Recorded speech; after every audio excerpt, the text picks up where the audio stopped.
Ito meron tayo ditong Benex.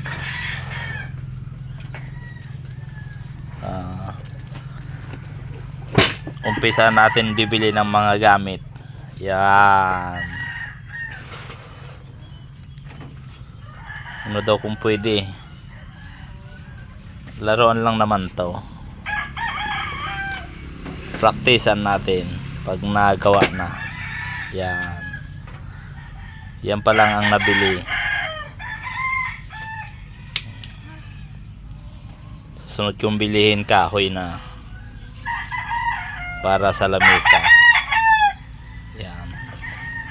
Yan mga kabilyar. Parang maganda naman siya.